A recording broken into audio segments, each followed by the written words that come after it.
Join us here for a tour of the BMW M2 CS from the Los Angeles Motor Show, exterior, interior, of course also the engine spec here in Misano blue color. Let's go.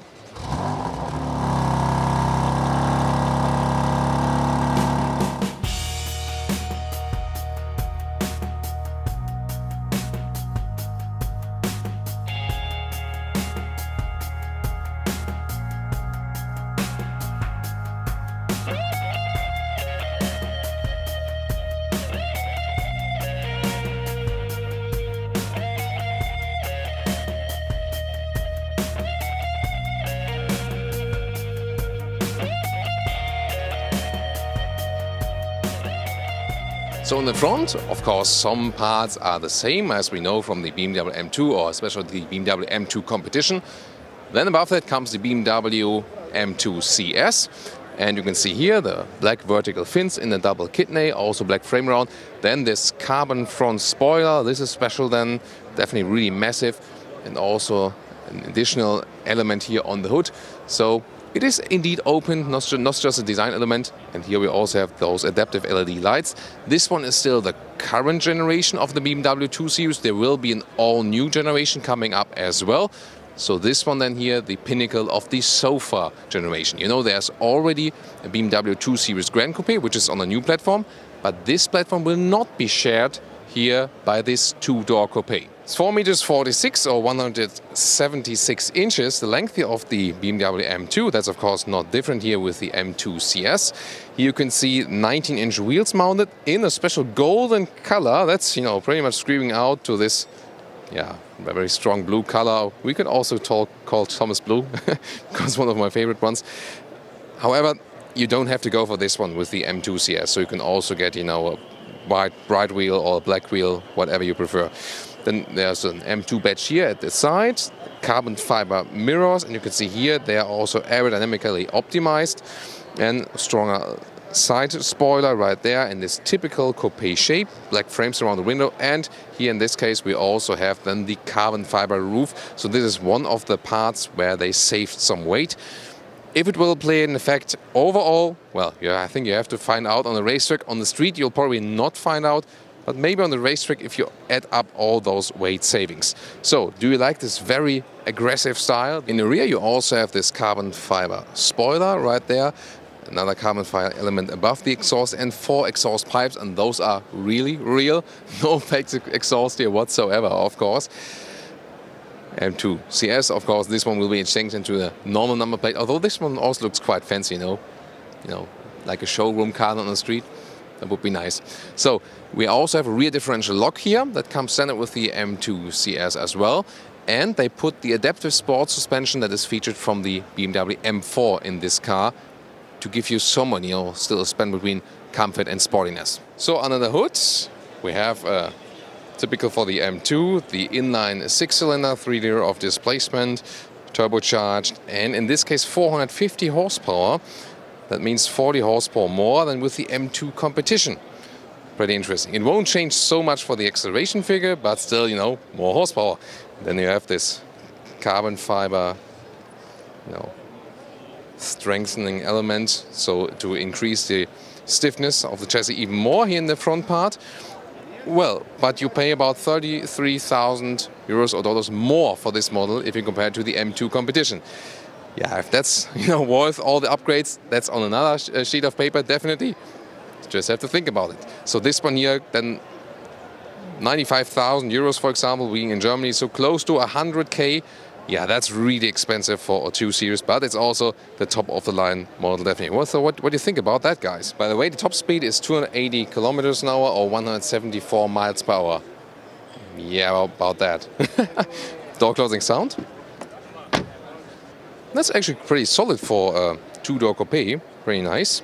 Then the interior here is, let's say, not exactly hard pack, but a little soft, but not very soft, so something in between. Then we have a lot of Alcantara insert, for example, here at the inside of the doors. Then a lot of carbon fiber is used here, for example, already at the door handle. M2 CS entry badge for that. Then my most favorite feature is this Alcantara steering wheel, so microfiber surface, really good for sporty driving, and it's also entirely round. I prefer that to the asynchronous steering wheels the BMW M sometimes does offer. And oh yeah, that's the most important thing. Manual gearbox, way to go. You do not have to go for it. You can also get a dual clutch transmission if you want that, DCT. Just as same as for the rest of the M2 line, but here you can also stay with the manual gearbox. Pretty cool for purist car fans. And then those seats, those are special sport seats with more shoulder support. In this case here also with the animal skin spec, which is of course not sustainable and also not that sporty. They should have used also the Alcantara seats then in the middle to make the sporty touch really, you know, how it's meant to be. But let me take a seat right here. So Holger steps a little bit back. And the thing is, you know, this old platform does not offer too much room, but still in the front, you know, you get along quite well. I'm 1m86 or 6'1". If I have the seat in the lowest position, there's still some head clearance left there. Then the steering wheel can be also adjusted up and down and also towards you and back in again. It also has a subtle 12 o'clock mark, then I know what I'm doing. And this has a really, really good grip due to this microfiber. And again, the size and just, you know, that's actually pure round.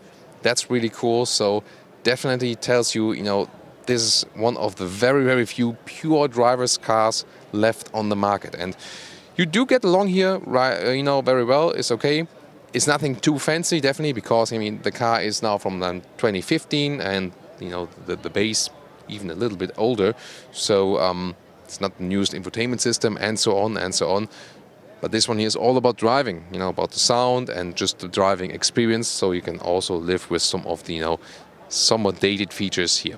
Optional Harman-Kardon sound system, by the way, in this car delivers also a nice sound here, even though we're just in the compact segment. And we have the cockpit overview for you right there. This is interesting here, CS, microfiber cover. This is pretty cool, but not sure why they're not using that more often, also on normal models. This one here is slightly soft pack. It's also not really soft, but also not super hard. Again, something in between. Well, I like that we still have manual climate knobs here, and also for the volume. There will be also infotainment system right here, but at the moment this car is, you know, not properly powered, and I also promised not to start it. Yeah, red start-stop engine button, by the way. And then the lower part here, this one to control the infotainment system, also while driving, the usual control knob right there. And this is again a cool feature, this microfiber, you know, also the shifting back here and also then right around this middle console. This is a special element together with even more carbon fiber being used. So this adds more of this true racing feeling. And you also have separate buttons, for example, to make the suspension, this adaptive suspension here, stiffer or then even more comfortable again when you're just driving on the road. But this one, definitely a car you can also take on track if you want to take the risk of taking a 100k car to the track and maybe damage it. Would you do that? Or would you rather take your old MX-5 with aftermarket parts for that than to take the risk? Please tell me in the comments. Steering wheel, by the way, here, right side for the volume control. And the left side is then for the cruise control settings right there. And instruments will be rather classic. You know, they look dark at the moment. They will just be illuminated from the back, and so they look digital, but they're actually not. So it's like a mix of analog and digital, so to say. Seat belts, by the way, also with the M colors. That's pretty neat right there. And yeah, it wouldn't be a complete Autogefühl review if I wouldn't try to get in the back, although the car's not really meant to do that, you know, that way. See here, you can slide them forward a little bit, like this, electrically. So that's actually a quite easy entry then. Of course, it's, you know, rather a dark hole. And my tailor won't like that. By the way, here the seat, seen that one? Here those holes in the seat. This is again a lightweight sport seats right there to get the weight down just a little bit. And I could actually still drive now in the front, so that would work. And I mean, it's not super comfortable back in here. It's still okay, but knee room wise it does work, also headroom wise. And a short look here at the trunk, because you might also want to go to the groceries and, you know, race your supermarket parking lot. And there we are. So normal again for the 2 Series. You can also unleash the rear seats right there if you want to load through some things. Of course, you're a little bit limited, and also the loading still is quite high. Yeah, it's not the most practical car, but the raciest car they have. Now we're joined by Carsten Pries, Head of Product Management, BMW M. And of course, I could just tell you, tell us how great your car is, But I could also challenge you a little bit and ask you, why would I pay 30k more for 40 horsepower more in comparison to the competition? The M2 CS is obviously even more sporty, even more dynamic than the regular M2 competition, and it certainly has an increased exclusivity as a special model of our CS family. So where do you see the different models from non-racetrack use to pure racetrack use when you go like from the normal M2 up to the real racing car? Well, M2 competition owners and fans, as we call them, certainly want the most sporty, precise, agile driving that you can imagine in this class. The M2 CS owner will certainly go a little bit beyond. He may even go onto the racetrack. And then on top of the M2 CS, as you know, we have just announced the M2 CS Racing, and this is purely designed for club sport activities. So what would be your, if you would pick one feature, what would be the most favorite one, like the golden wheels today? Or? It's a combination of a lot of things, as you can imagine, starting with the engine power increase of 40 horsepower to 450 in the European type. Then obviously all the lightweight details that we have, starting from the carbon fiber roof, the carbon fiber bonnet, the front splitter, the rear diffuser insert, the gurney. Also in the interior, the lightweight seats, the lightweight center console. So there's a lot of lightweight stuff in the car, improving the power-to-weight ratio even further. But the most significant technology change would be suspension-wise, that they took over the technology from the M4. Would that be like the most significant change? Adaptive M suspension certainly has an impact on the overall behavior of the car, but the enhanced power and the improved power-to-weight ratio is responsible for the acceleration of some 0.2 of a second, even faster than on the M2 competition. So overall, it's something you will certainly enjoy in combination with a very good sound. So there's been some fine-tuning as well. It's a really good package, I should say. So we have the all-new Grand Coupé here as well, 2 Series Grand Coupé. Could you also mention something like that for the Grand Coupé? I think two-door coupe is probably the most sporty body variant you can think of in this segment, and this is why we're including all the independent or exclusive proportions of the car, like the wide track. Are very happy with this car, and the customers are very happy with it as well. Yeah, we also had some viewers who were afraid with the all-new 2 Series, with the Coupé, that it will also be front-wheel driven. But that's not the case for the Coupé then, right? No, this coupe is rear-wheel driven, and it still comes with a manual transmission. I think that's also important to mention, because on the M3 CS and M4 CS we had MDCTs, but here you have the choice between manual transmission and the MDCT. And the rear-wheel drive will also be, just the same for the next generation 2 Series coupe, not unlike the the 4-door model. A little bit too early to talk about the next generation when you have a highlight like this here on the show, but we obviously like rear-wheel drive cars in case that the power is adequate to rear-wheel drive, and we can still get the power to the ground. You're talking about power. There's more and more electrification coming, also for sports cars, and electrification is nothing bad for sports cars. Still, people want also like true sound, especially in this segment. So what's your approach at BMW M?